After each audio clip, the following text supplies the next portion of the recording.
Saya tadinya saya Muslim, ya, ayah saya berasal dari Manado, tapi begitu menikah sama ibu saya pindah, sehingga kita 6 orang kakak beradik semua dilahirkan Muslim.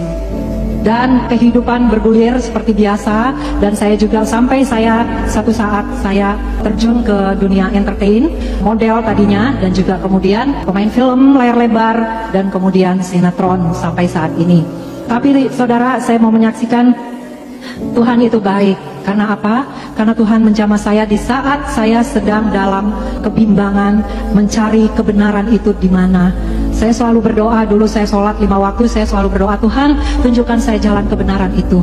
Selalu saya berdoa seperti itu. Dan puji Tuhan, saya pada waktu itu ikut KKR tahun 89, saya mengikuti KKR di Istora. Di situ dikatakan bahwa ada kesembuhan ilahi, dan saya membawa papa saya yang sedang sakit keras, sakit kanker stadium 4. Saya bawa ke KKR itu, padahal saya belum percaya sama Tuhan Yesus. Dan hari pertama saya tidak mendapatkan apa-apa, dan ayah saya ditumpang tangan juga belum disembuhkan Tuhan. Hari kedua saya datang lagi, nah di situ saya dijamah Tuhan. Begitu saya menaikkan satu pujian, saya diurapi oleh Roh Kudus, dan saya nangis terus sepanjang kebaktian itu. Dan ayah saya didoakan lagi, juga tidak terjadi sesuatu apapun, dan tidak sembuh, belum sembuh. Hari yang ketiga saya datang lagi, di situ saya baru mendengarkan firman Tuhan. Betul-betul saya fokus mendengar firman Tuhan. Ya, firman Tuhan ditabur itu tidak akan kembali dengan sia-sia. Firman itu bekerja dalam kehidupan saya, dan sampai saat ini. Memang ayah saya tidak sembuh secara jasmani, tetapi Tuhan punya rencana lain bagi papa saya. Papa saya meninggal, dipanggil Tuhan, tetapi sebelum meninggal Tuhan sudah jamah hatinya, sehingga papa berbalik lagi menerima Tuhan Yesus dan dibaptis. Ya, seperti anak yang hilang, akhirnya kembali kepada Tuhan Yesus dan meninggal dalam Tuhan. Dan bukan hanya di situ saja karya Tuhan dalam hidup saya terus bergumul. Saya baca Alkitab, saya nggak tahu, saya nggak ada yang nginjilin. Ya, saya bertobat lewat pujian, dan saya seminggu kemudian ada seminar mengenai Al-Quran dan Alkitab. Saya ikut lagi di situ. Saya membawa 2 kitab suci, dan di situ saya menemukan ayat yang betul-betul membuat saya bertobat, dan ayat ini adalah ayat yang membuat saya tidak ada alasan lain untuk tidak menerima Tuhan Yesus. Di dalam Yohanes 14 ayat 6, di situ dikatakan, akulah jalan dan kebenaran dan hidup. Tidak ada seorang pun yang datang kepada Bapa kecuali melalui aku, kata Tuhan Yesus. Tidak ada nama lain. Ya, tidak ada nama Abraham, Adam, siapapun, Muhammad, tidak ada. Jadi nama Tuhan Yesus, dialah jalan itu, jalan menuju surga. Kebenaran itu, kebenaran yang memerdekakan kita. Ya, amin. Dan juga hidup.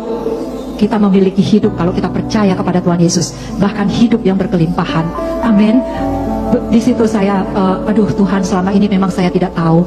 Di dalam Kisah Para Rasul 4 ayat 12, di situ dikatakan, dan keselamatan tidak ada di dalam siapapun juga selain di dalam Dia, maksudnya Yesus Kristus, sebab di bawah kolong langit ini tidak ada nama lain yang diberikan kepada manusia yang olehnya kita diselamatkan. Oh haleluya, tidak ada nama lain di bawah kolong langit ini. Luar biasa. Ya, akhirnya saya rindu, saya dibaptis, dan saya memanggil hamba Tuhan untuk saya mempelajari. Saya belum tahu itu membaca Alkitab dari mana, dari kitab Kejadian sampai Wahyu, dari mana dulu. Akhirnya saya baca dari awal sampai Wahyu. 3 kali saya baca. Saya panggil hamba Tuhan untuk privat, untuk pendalaman Alkitab. Dan sampai saat itu saja, saudara, semakin saya mau dekat sama Tuhan, semakin banyak proses-proses yang harus saya jalanin. Proses yang memang tidak enak dan sulit pada waktu itu dirasakan. Ya, saya dulu sebelum saya bertobat, saya masih hidup dalam dosa. Kayaknya hidup saya oke-oke aja gitu, lancar-lancar aja, nggak ada masalah, jalan aja bergulir gitu. Tapi setelah saya mengenal kebenaran, menerima Tuhan Yesus, mengaku dengan mulut bahwa Yesus Kristus adalah Tuhan, saya diproses masuk dapur ujian. Dalam proses-proses yang betul-betul saya belum pernah mengalami sebelumnya. Saya diproses sampai saya habis dicuci oleh Tuhan. Bersih, maksudnya apa?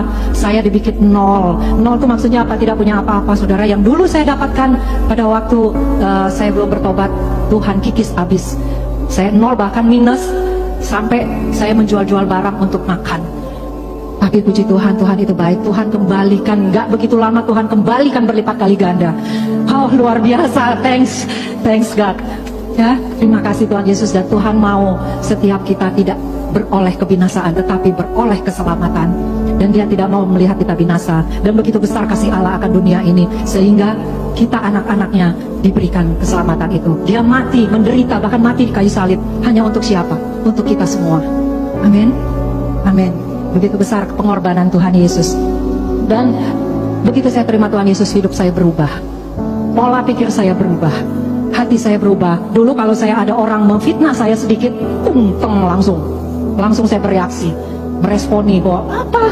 Kayaknya mau ajak berantem. Tapi sekarang Tuhan ubahkan sehingga saya memiliki hati seorang hamba yang tulus melayani Tuhan. Dan saya menanggalkan semua yang ada dulu, kesombongan, iri hati, dengki, dan semua saya tanggalkan dalam nama Yesus.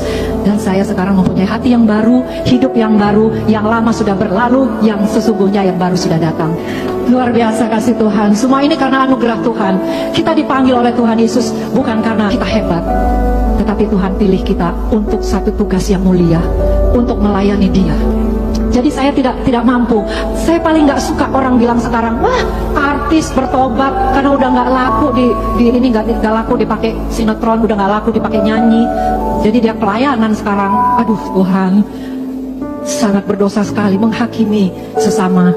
Padahal kita ini bukan kemauan kita, tetapi Tuhan yang memberikan, Tuhan yang memilih kita untuk kita menerima keselamatan itu. Itu adalah anugerah yang begitu besar. Jadi kalau saya dibilang saya bertobat karena tidak laku lagi, aduh, mungkin di sini juga ada Bapak Pendeta Ade Manuhutu, ya Pak Ade ya.